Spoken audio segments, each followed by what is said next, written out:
while time remains. And so those are kind of be the center points of our conversation today. But I want to read a quick quote from your memoir because it kind of sets up what it was like living for you in North Korea. And so this is from your memoir, In Order to Live. I am most grateful for two things: that I was born in North Korea and that I escaped from North Korea.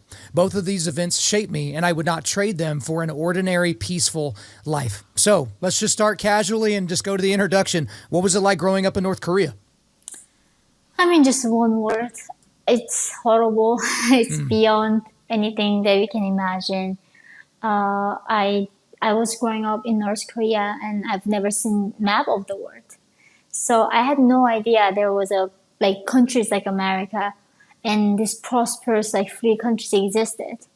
And only thing that I knew actually about America was how horrible American people were. Yeah. I didn't even think that you guys were human beings. My school teachers told me that you guys are cold-blooded reptiles who eat our children, torture our children, rape our women. And we were so fortunate that we had our dear leader to defend us and keep us safe from American invasion. So that's all I knew about the world growing up there.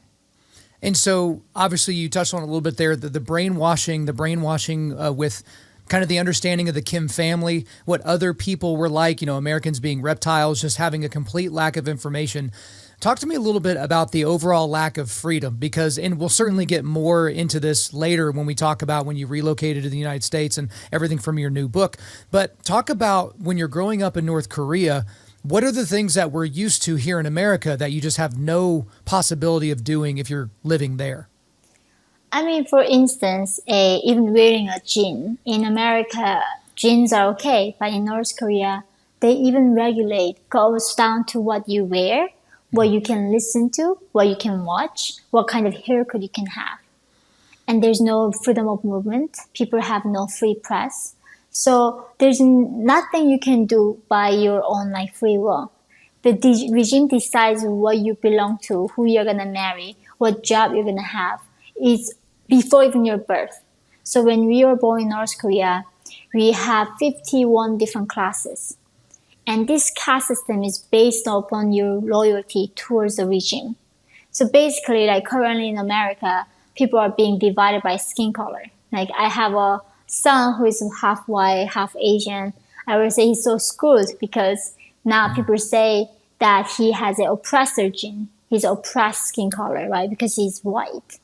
In North Korea, exactly the same method that if my ancestors were capitalists or landlords, that means my blood is tainted.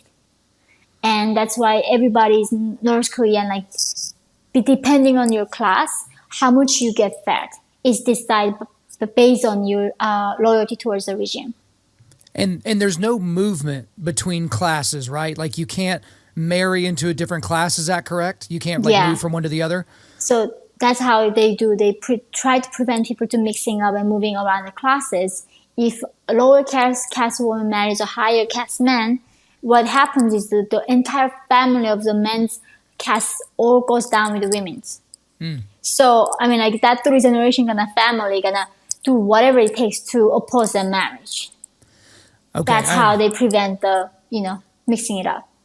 Gotcha. And so you were talking about how the different castes that you were in, because most people think of caste systems as they choose who you marry, but in North Korea, it's just completely different. But you talked about the level of food that different castes would have there in North Korea. And so you've talked about this a lot, but I think it's interesting to live in a country that is just, we're the fattest country on the planet. It's just embarrassing how big we are as Americans.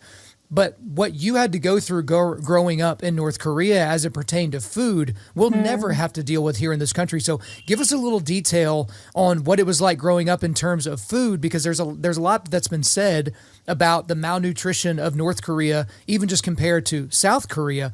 But for you actually experienced it. Yeah, I think sometimes it really breaks my heart to see the food that we even waste in America. If we gave all that trash basically to North Korean people, nobody would have to die from starvation. We are so hungry to the point some even children would look for grains in animal feces. Children would eat mud even though they know that they they're eventually gonna clog and then cannot go to bath and die from eating mud. They still eat the mud. I myself had to eat grasshoppers, dragonflies, and anything I could find in nature to survive in North Korea. And this is based on the regime's policy that North Korea conducted more than 40 missile tests for over the last 3 years. One missile test is the price where he can feed the entire nation of North Korean people entire year. So if he conducted 3 less missile tests, nobody had to die from starvation in North Korea. But the reason why we are starving is if we had like full stomach of food in our belly, we are going to start thinking about meaning of life. We are still going thinking about freedom. So if they kept us starving like that, the only thing is going for us to worrying about is finding next meal.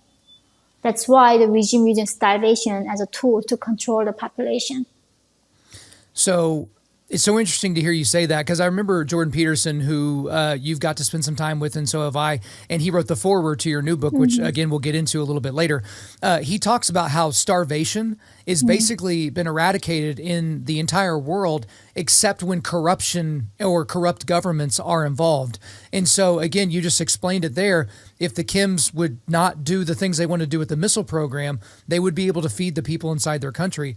But talk to me a little bit more about the Kims and how they are viewed and how you are forced to view them growing up in North Korea. Because I think as Americans, we're familiar, at least tangentially, with dictators. We're familiar with, these authoritarian fascist leaders. We're familiar with, Stalin and Pol Pot and Hitler and all these different people.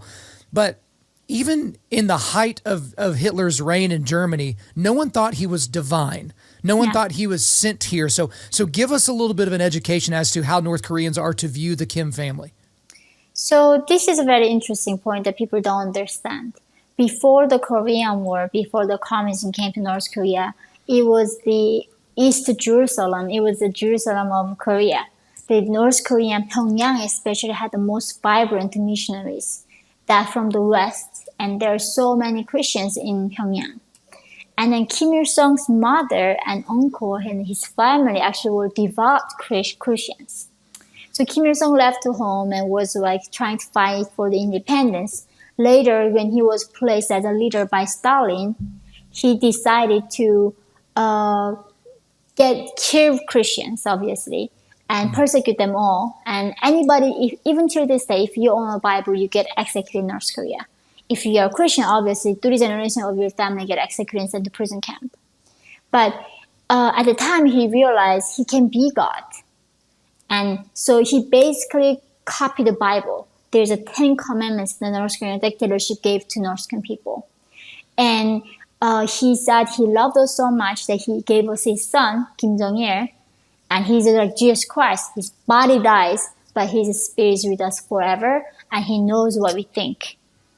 And then every Saturday, North Korean children have to go to a classroom or their workplace. We have to find this red note and write down verses of Kim Il-sung, like a Bible, Bible verses. Write down Kim Il-sung, and then we say, thank you, dear leader. Even though I was not the best revolutionary for this week, for your mercy, you forgive my sin, I will become better revolutionary next time.